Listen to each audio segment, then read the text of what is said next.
joining me on HogvilleNET YouTube Live. I'm Kevin McPherson. It is Sunday. What is this? The 8th? Is it May 8th? Or excuse me, June 8th? Still stuck in May. We're moving into the summer months. We expect to maybe start hearing or seeing some stuff from Arkansas men's Razorback basketball when we talk about the limited summer workouts. We're going to get into why you haven't yet. We're going to talk a little bit about why we haven't yet. And we'll do that later. I'll have some tidbits about the roster, as well as a little bit of recruiting update in terms of class of 2026.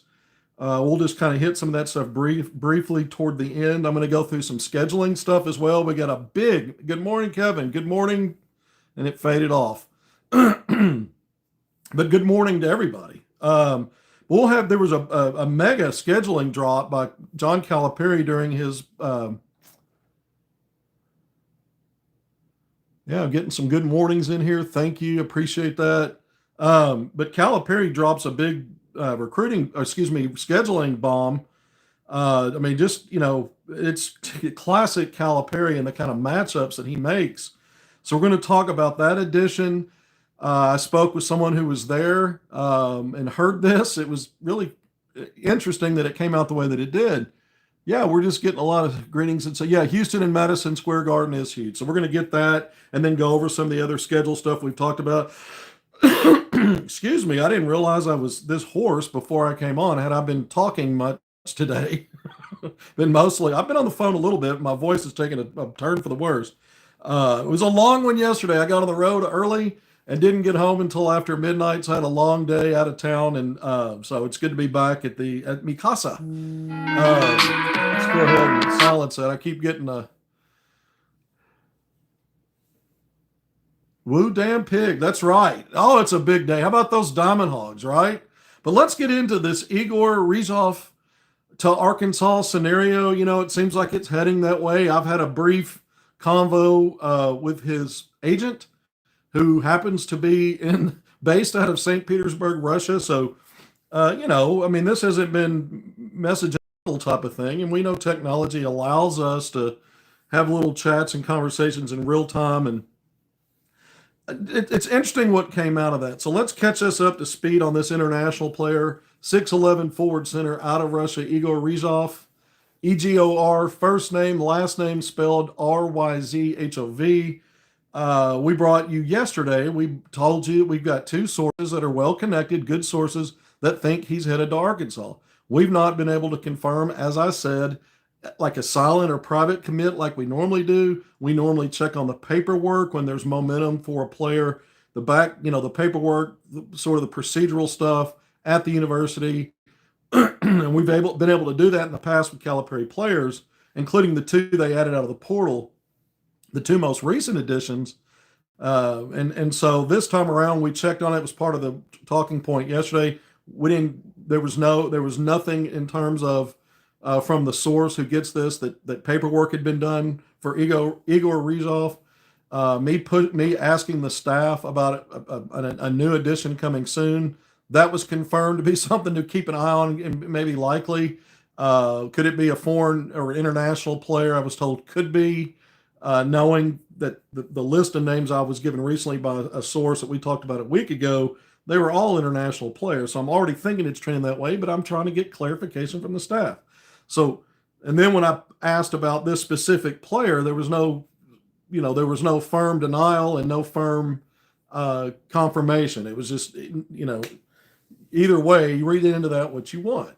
So, no, not confirmed, not denied.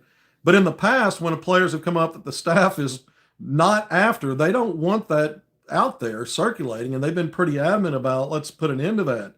That doesn't mean that by omission, and because they're not talking either way about this with me, that it means that there's definitely something going on there. But it very well could be. I missed the comment. I got the good morning, Kevin part. We got a lot of good mornings today. We got a little morning left, so it's valid. It's valid.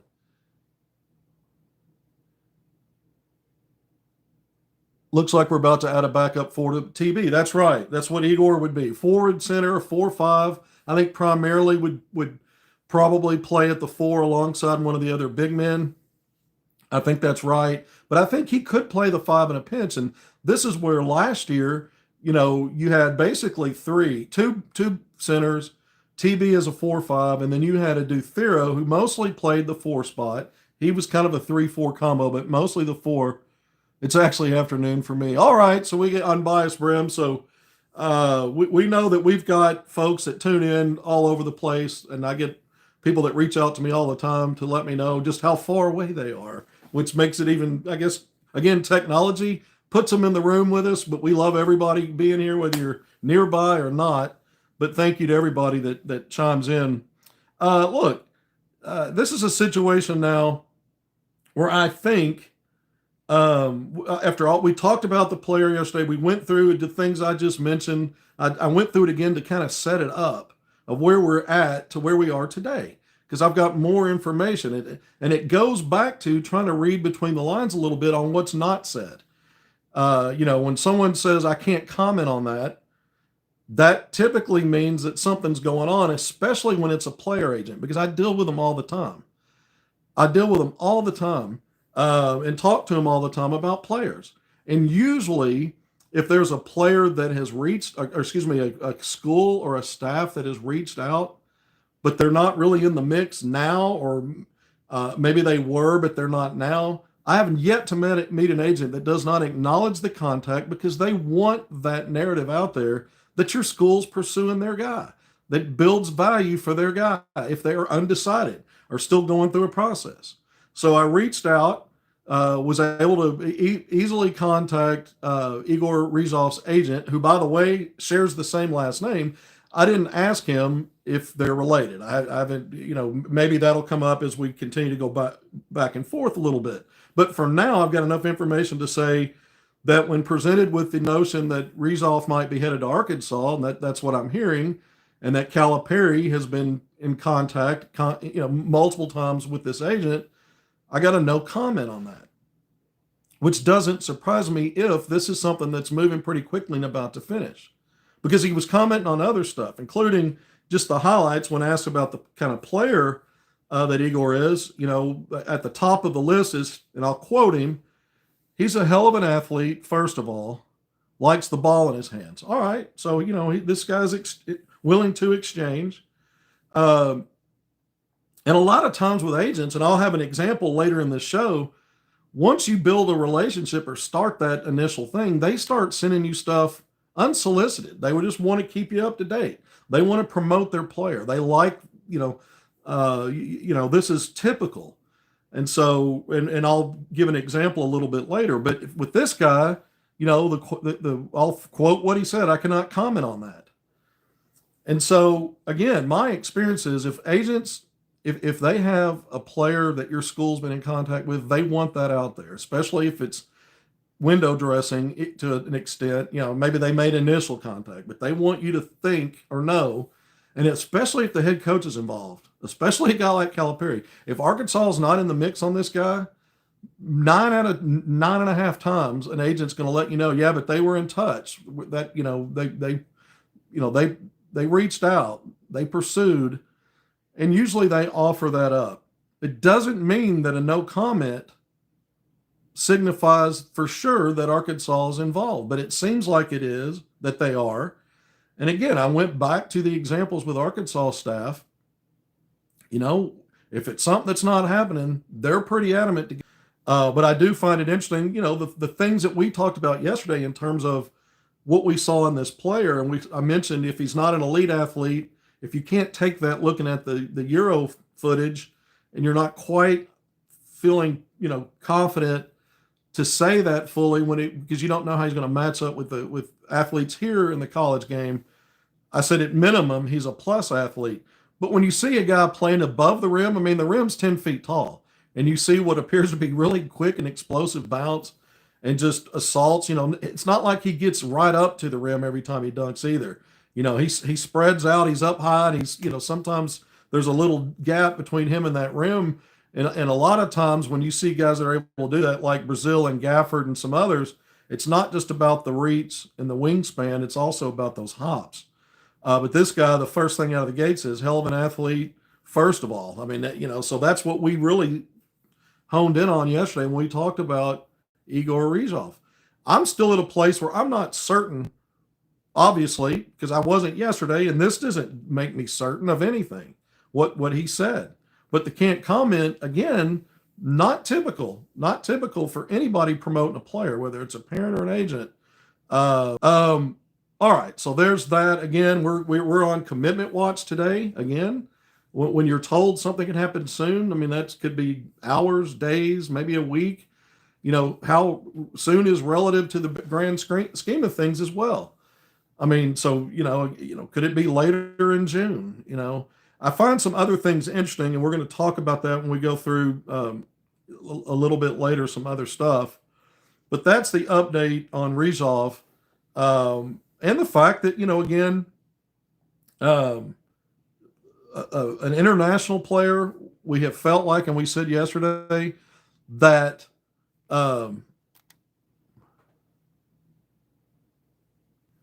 Kevin's been talking with the KGB in St. Petersburg. I mean, I I have no idea anymore if Russia's a U.S. ally or still, a foe. I guess it depends on who you ask. We said yesterday that even though we're not at a point where we're predicting this guy to Arkansas, but it's starting to look like maybe this is a thing that's going to happen. We don't know that. We don't have any enough information to say even this is a private commit at this point. Others may think that it is, and that they've seen enough or heard enough to believe it's about to happen.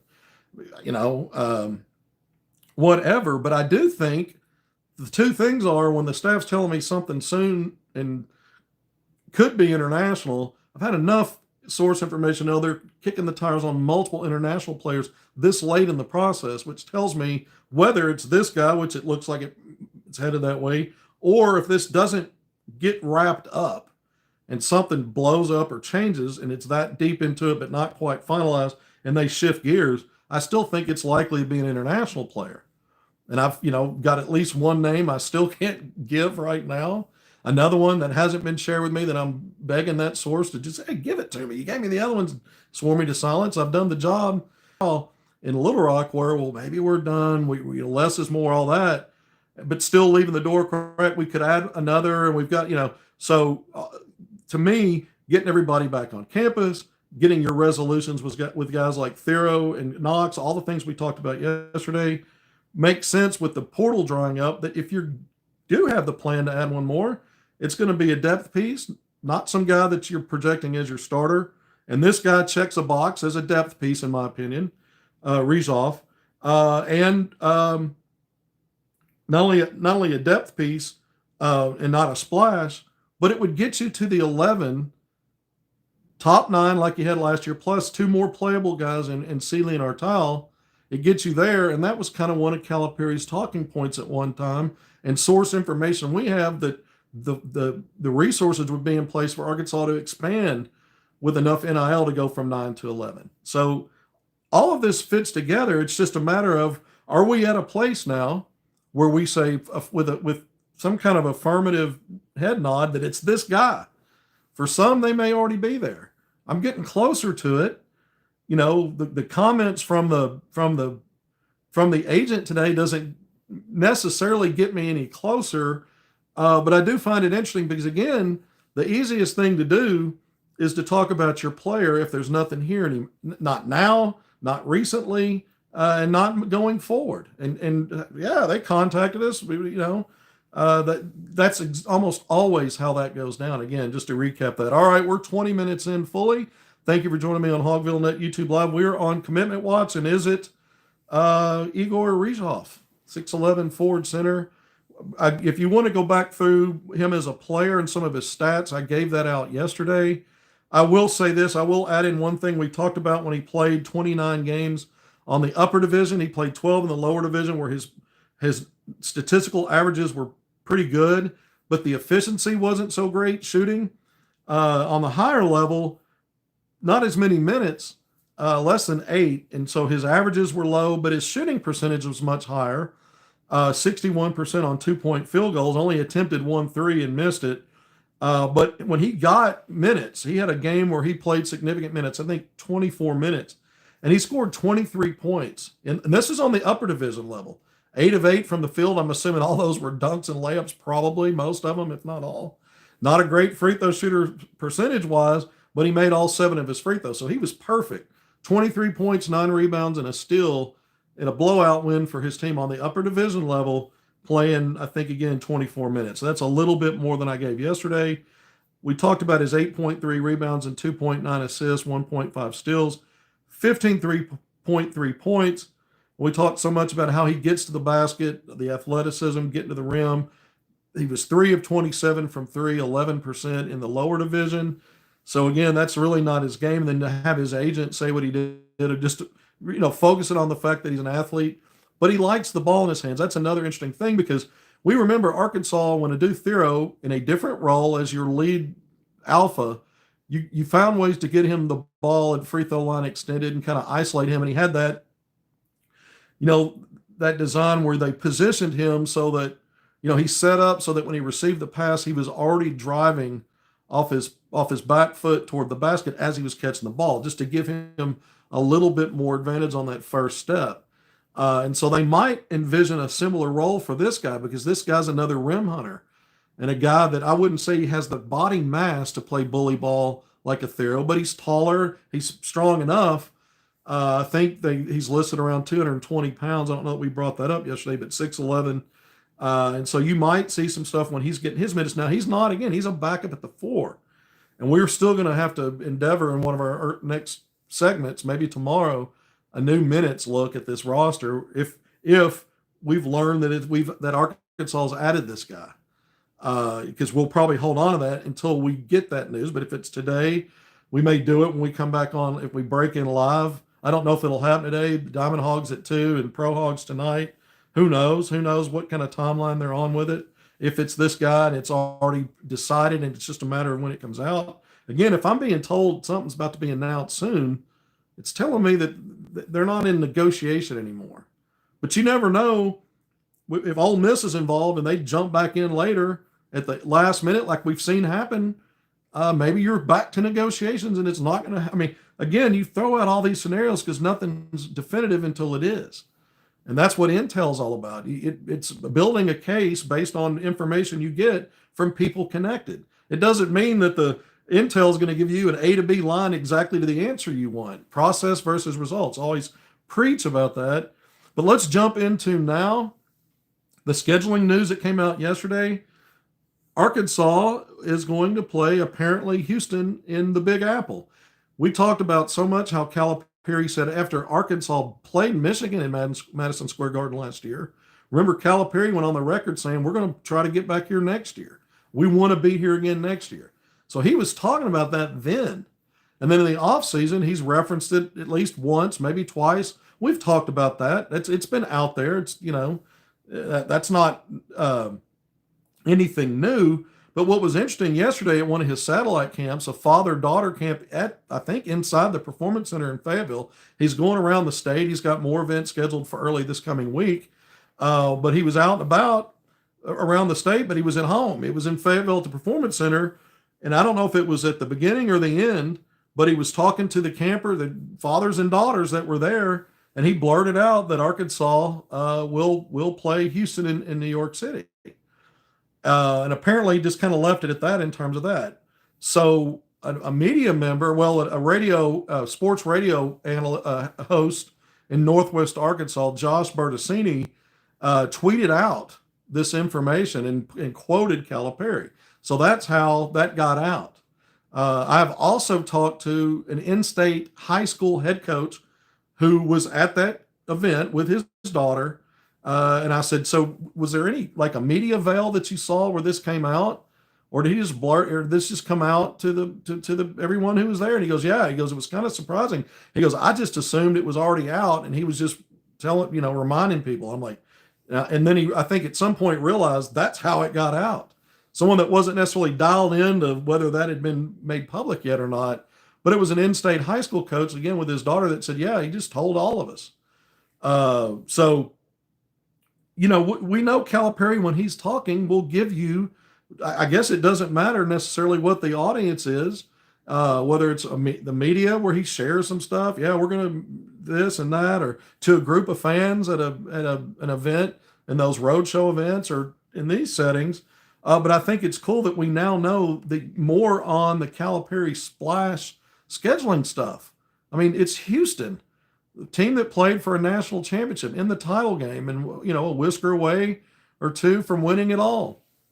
A team that under Kelvin Sampson has been really good in the last several years. Multiple Final Fours, Elite Eight. I mean, this is one of the top programs, arguably now the best program in the Big 12. You could say it's Kansas because of historically, but lately it's probably Houston. We know Baylor's been up there. We know Arkansas is expected to play an in-state game, a home game against Baylor this year.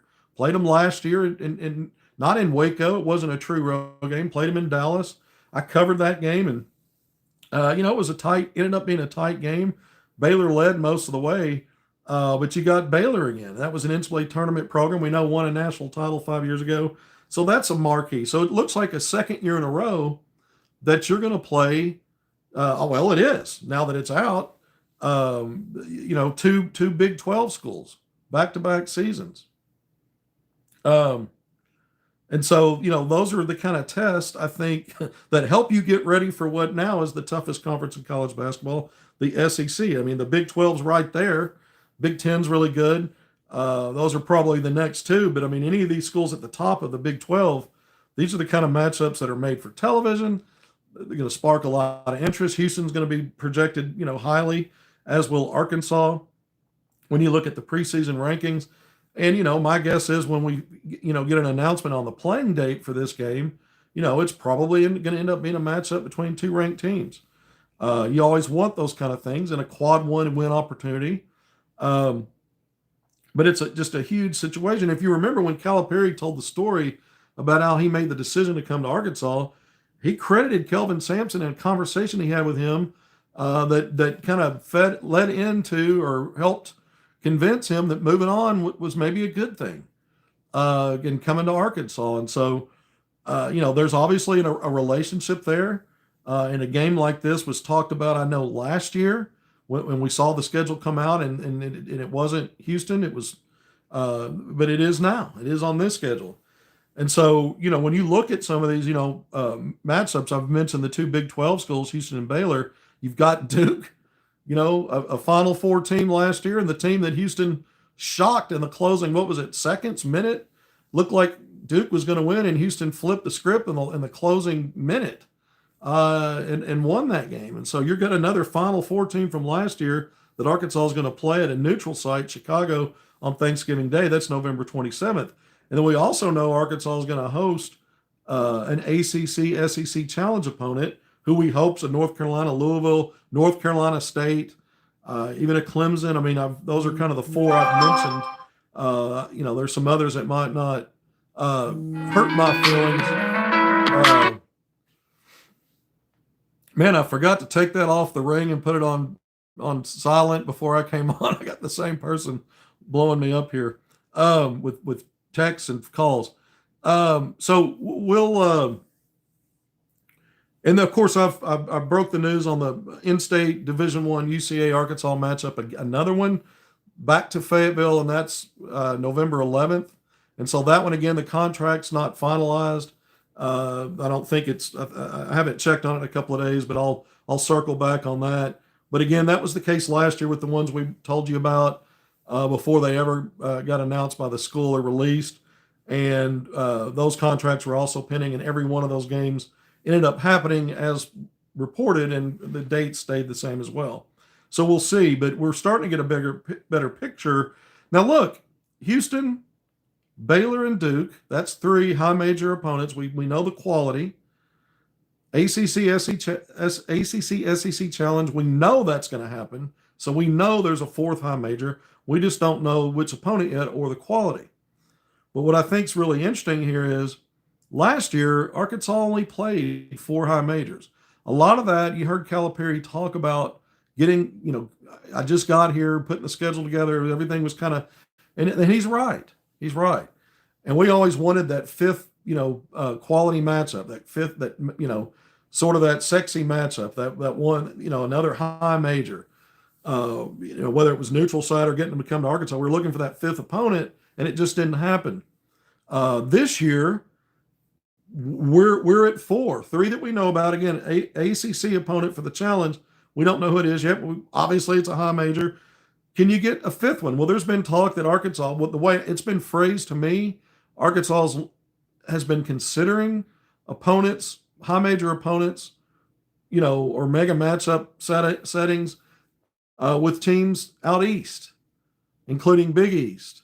There's teams in the ACC that are out on the East Coast, but you're already playing two. When we count Duke and whoever the challenge opponent is, we know two out of the Big 12. I think it would be cool. You played St. John's in the NCAA tournament to pull one of the top teams there. It won't be St. John's, but I don't believe, but that leaves open the door for other ones that would, make that a nationally relevant matchup. And there's some other programs. I mean, there's some Big Ten teams that are situated on the West Coast as well, or the East Coast as well. And so is it a Big East team? Is it a team on the East Coast the way it was framed to me? It doesn't have to be the Big East if it's, if it was a team like Maryland or Rutgers. I mean, those are Big Ten teams. I'm just throwing out some examples of some other possibilities. So those are things to consider when we see if Arkansas adds another matchup like that. Is there a chance Arkansas adds another away from home game? They had 3 of those 4 last year were played on neutral sites. 2 of the 3 were played on neutral sites. One was played. Let me go back through this. No, 3 of the opponents were neutral sites and 1 was on the road. So you didn't have any at home. This year you've got 2 at home or in state. And so Duke and Houston both being neutral sites, do you want to add 1 or 2 more away from home? I would say if they're going to add another high major or 2, that at least one of those would be, if not both. So we'll see where this goes. Does Arkansas expand from what they had last year with 4 high majors in non-conference and get it to 5 and maybe even 6? Because we don't know outside of UCA any of the other mid or low D1 schools that are on the schedule. All right, 33 minutes in. Thank you for joining me on HogvilleNET YouTube Live. I will say, again, you can't go wrong with Houston, Duke, and Baylor on your schedule. I think those are, again, made for TV, games that might be the game of the, of the weekend or, feast week. Duke and Arkansas is going to be as big as any matchup that's going to be out there during feast week, right? So you're always not just looking at the game necessarily just in a vacuum of how big it is for your school or for the other school. Compare it to other games that might be going on in non-conference play, because a lot of made for the TV events, there's multiple teams and schools involved in those at the same day or the day before. And so it's not just that it's good for your school, but this is going to be huge on a national level, and it might be the biggest game that people are talking about among other big games. And so I think that's the Calipari effect again. I don't want to understate that. I don't want to oversell it, but I think that's the thing with him. And we're seeing that now again in year 2. Real quick, let's just finish up with some stuff. I'm told they're still waiting on Carter Knox to arrive. That's one thing. So we're still on Carter Knox watch to get back and join in with everybody else. We're going on 2 weeks where everybody's been on campus and going through at least pickup ball, going through summer session 1. The other thing that I'm told is they haven't started the formal on-court stuff yet. So the 4 hours per week on-court instruction, I'm told, has not started yet. So Bertassini, because he was in with his daughter at that Calipari camp, father-daughter camp over the weekend, not only did he put out the tweet about Calipari saying Arkansas is playing Houston and New York City, he put out another tweet with a photo of Razorbacks on the court matching up, and so the assumption could be, well, was that part of their limited practice? I'm told they haven't started that yet. So that means they were playing pickup ball. So, take that for what it's worth. If you saw that and thought that that was part of their practice, I'm told as of yet, they haven't started any of the formal on-court stuff. So that was pickup ball. It's still cool. You're seeing them out, most of them out of the court. But the news there again with Knox, still waiting on him to arrive. And I think if you're adding Ryzhov or somebody else, and and that happens when it happens, and you're waiting on Knox, it makes sense why you haven't started yet. I think you have a 10-week window to get 8 weeks worth of 8 weeks of work in. And so, you're not that window hasn't closed on you yet. Maybe it starts in earnest this coming week. But the point is, I would delay that too if I was waiting on one of my main pieces to come back and maybe adding one more. Because even if they don't arrive on day one of things, whenever they get there, they've missed not as much as they would have if you would have started sooner. That's the point there. So that stuff kind of makes sense to me if you're wondering why they haven't started. That's just one thing that jumps out at me. All right, real quick, and I mentioned this, I said I'll come back and reference this. A lot of these agents, once you interact just a little bit and get that relationship started, a lot of unsolicited stuff comes your way, and it's cool. I mean, I'm not complaining about it. I like it. But you don't have to always ask questions. A lot of times these guys are engaged and want to get back to you with stuff. But Kareem Artal's agent, who we know, Kareem, 20-year-old, by the way, Reezhov, he turns 21. If Arkansas adds him, he'll actually turn 21 in August. So before the season starts, he'll be the same age as a lot of veteran guys at the college level, even though he hasn't played the college game. But Artel's agent, unsolicited, sent me a text recently, and within the last 24 hours, I'll say it that way, and just said, hey, by the way, he goes, Kareem is loving Arkansas. And loving was all uppercase. And he said he's working his tail off, Kareem Artel's working his tail off. So he's working really hard in whatever they're doing now. Maybe they're doing some strength and conditioning. I don't know. Maybe they're doing that on their own if they haven't ramped up I don't know how they can do that. I know they have access to the performance center, and can go in there and work on their stuff, work on their game, and do the pickup stuff with teammates. So whatever they're doing or are allowed to do, he's apparently working his tail off. And then he reminded me that he went to his first I didn't know this. He said he went to his first baseball game last weekend in the regionals. Well, that's kind of cool because I knew he was there. Most of the team was, and they kind of, the majority were there for the regionals. But apparently that was his first ever baseball game. So that's cool. And he said he'll be, and he's probably been spotted already because the first super regional game was yesterday, but he just wanted me to know he'd be back out for the super regionals. So it's always cool, especially when players, whether it's their family members in their camp or their agents or whoever, there's a lot of folks that make things happen for players in their basketball journey, and anything you do, that's the case. But to see the enthusiasm and the fact that they're really liking it here, that's a good thing. You'd rather hear that than crickets, or, if you ask somebody that and it was crickets, or they gave you a minimal answer. So, for what it's worth, I thought that was, a good little piece of information about the Kareem Artal experience. Now, however long he's been in Fayetteville, he's loving it. All right, 39. We're going to cut it just under 40. We're almost there. I'm Kevin McPherson. This is HogvilleNET YouTube Live. Please hit subscribe, like, and share if you haven't done it already. If we get if we get Igor Reezhov news today in terms of anything, Arkansas's out, he's committed, all that, we're going to break in live. I doubt it happens today, but we're going to come back and do it.